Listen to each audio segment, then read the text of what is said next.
Hi guys, my name's Adam, welcome back to the channel. Look at this. You could seriously be anywhere in the world, couldn't you? You could be in Canada with the pine trees and the tracks, you could be in Germany. Absolutely stunning. So to sum up, have I had an adventure? And did he enjoy it? The wild camping adventure. I'll tell you what, we rode some trails. We got all the way up to Kielder Forest.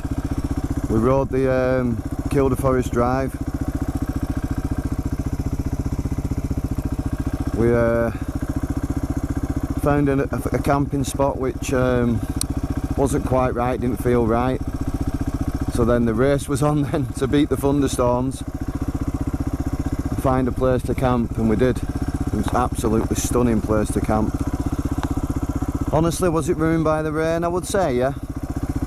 You know, but we got the tent up and we heard the first signs, or we heard the first rumblings of the thunderstorm, and I got in the tent. The first drops of rain hit me and I got in the tent, so I didn't get wet. But yeah, alright, we had rain till the early hours of the morning, but still I got some sleep. I had a nice sleep this morning, got up,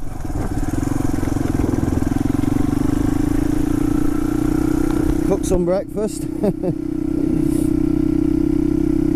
I've made the bacon and egg as well, it's in my bag. Made it and wrapped it in foil so I can eat that on my way down. Lamb chops are lovely.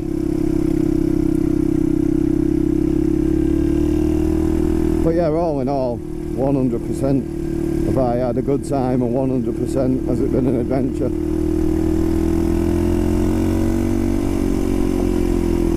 And at least I've got that spot now. I mean, part of the adventure is not knowing where you're going to camp at night. But you know, knowing that spot's there and it's quiet. The gate was still locked this morning. It's gone 9 o'clock now, so you know, there's nobody going up there. You know, you're quite a way in to the forest. Is there any point in finding another spot to camp?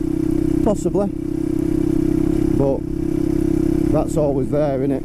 You can have a look round. If you can't find anywhere else, that's always there. But I'll be honest with you, that'll be my go-to. Left it without a trace. The only trace was the dry patch where my tent's been.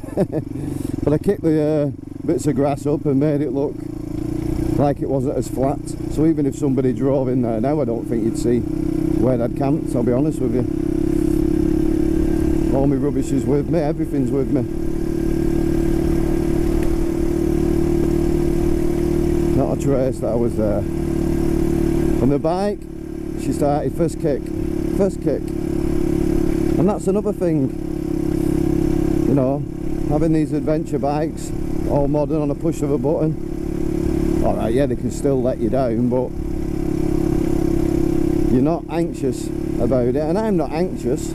But it's always there, the back of your mind. When you're riding an old DR like this, that's kickstart, is she going to start in the morning? Is she going to get you stranded in the middle of a woodland, miles from a road? Are the recovery going to come and get you this far in? Probably, because this is a road, probably on this road, up Salter Fell. Probably not. It's a long way to push it, isn't it? Hell of a long way.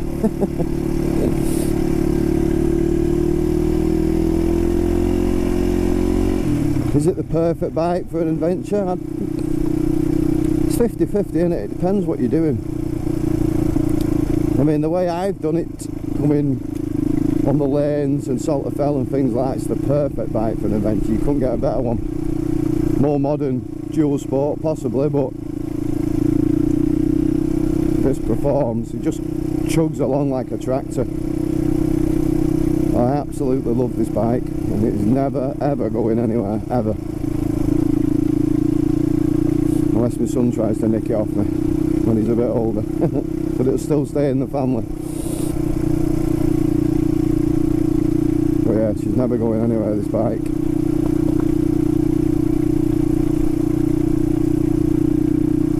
Parts might start becoming hard to come by, but there's hundreds of these DRs, thousands of these DRs on the road, so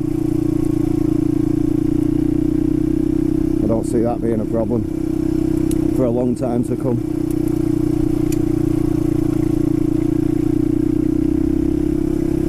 "26,000 kilometres she's clicked over to, 26,075 kilometres now.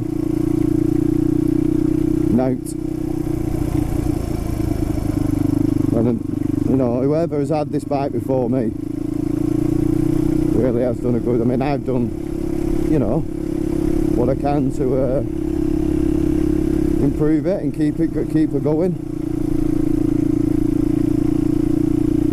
But the engine's sweet as a nut. But why go out and buy something modern when you can just, you know,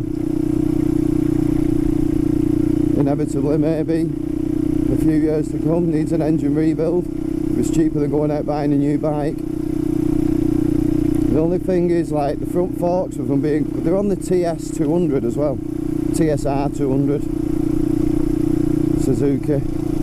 They're probably on other bikes. They need to get a part number off the forks, but that's a problem I could see me having. Race shock, I can buy a race shock now, brand new, original. I can buy a race shock brand new that's non-original but made for the bike and set to your weight and everything else, or you can have this one rebuilt.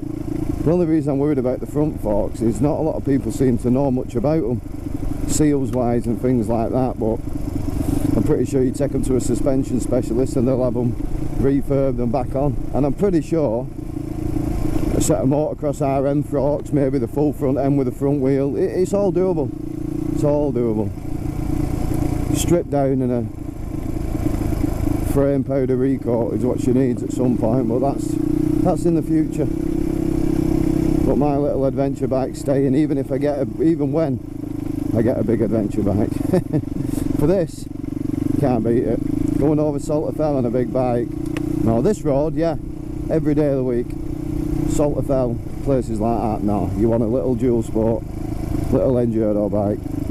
I have toyed with getting a modern-ish WR450 for the road sections, which is probably where this lacks a little bit, with being a 250. But, nah, I love her too much. Oh, I guess.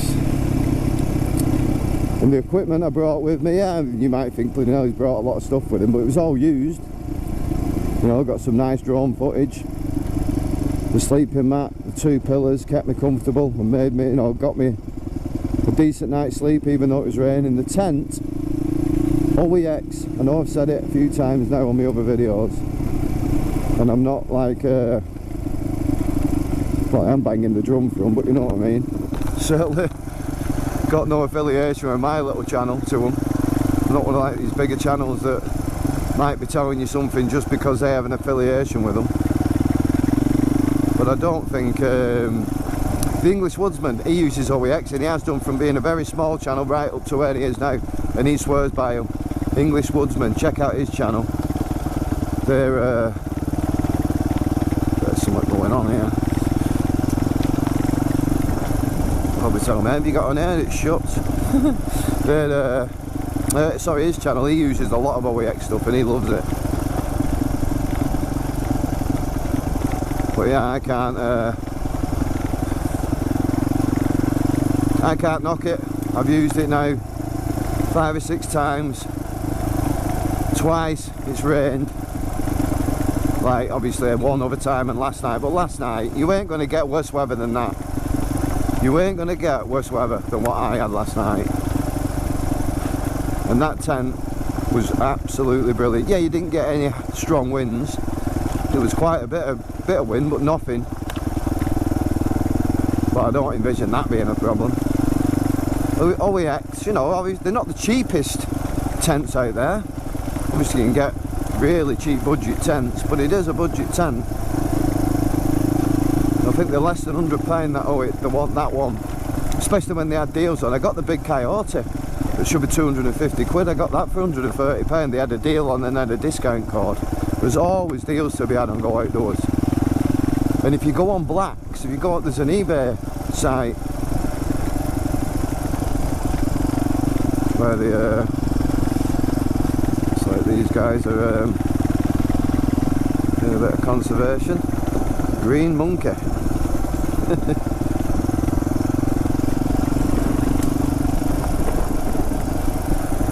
Because if they weren't doing anything where I were camping.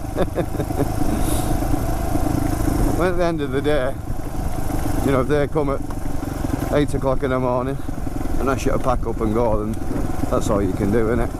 Be polite about it, pack up and go. No point in getting into an argument or fisticuffs about it. I mean, there's nothing they can do by law. Trespassing is not a criminal offence. It's a civil matter between you and the landowner, so you just get moved on. Not worth trying to drag you through the courts, is it? You just get moved on. Bailiffs, whoever it is that move you on. Park ranger, them lads there doing a bit of work. Well, don't worry about it. As long as you keep it right, keep it tidy, don't do anything stupid. Don't worry about it. I don't.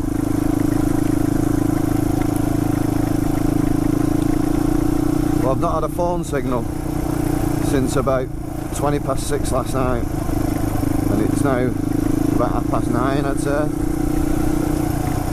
So Nicola's going to be worried sick.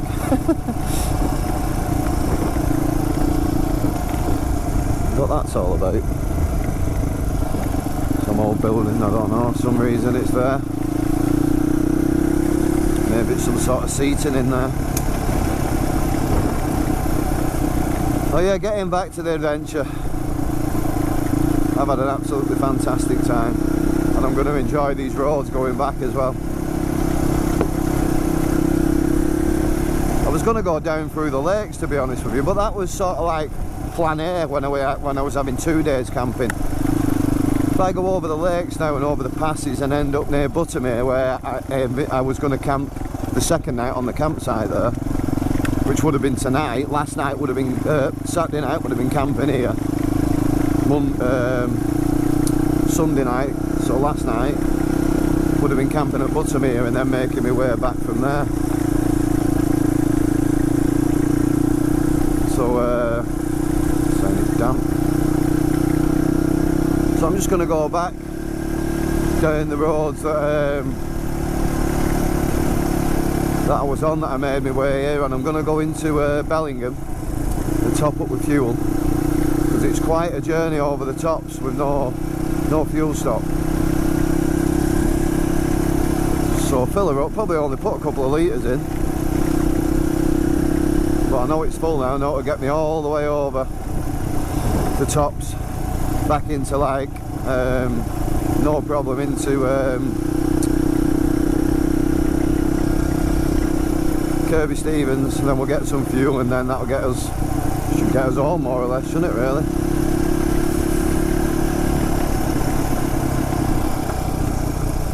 It's just stunning, isn't it? Eyes on the road, Adam, eyes on the road. Eyes on the prize.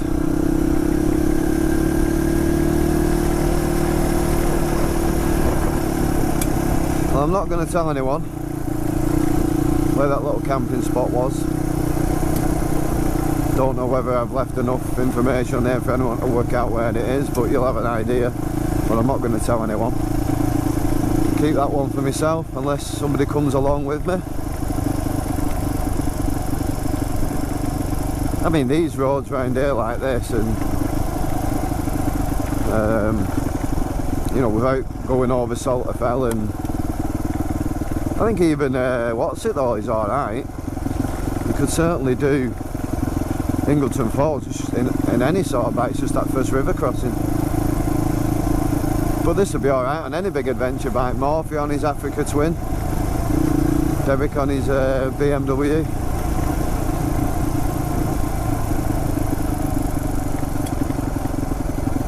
Even my mate Budsy can come along. Bring his little dog. Well, Budsy is his little dog.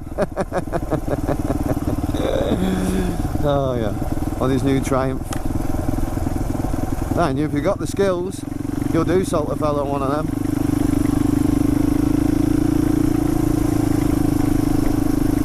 I shot down here last night. I should have just took my time.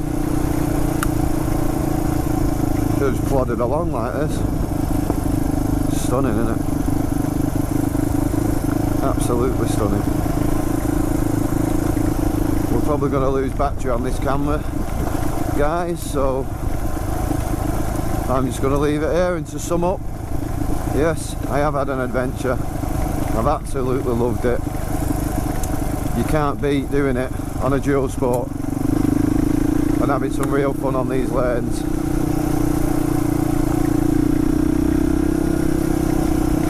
I hope it's inspired a few of you to get out, do a bit of camping, get some lanes ridden, chuck your tent up somewhere, cook some food, chill out. Away from the race, away from the rat race, the madness.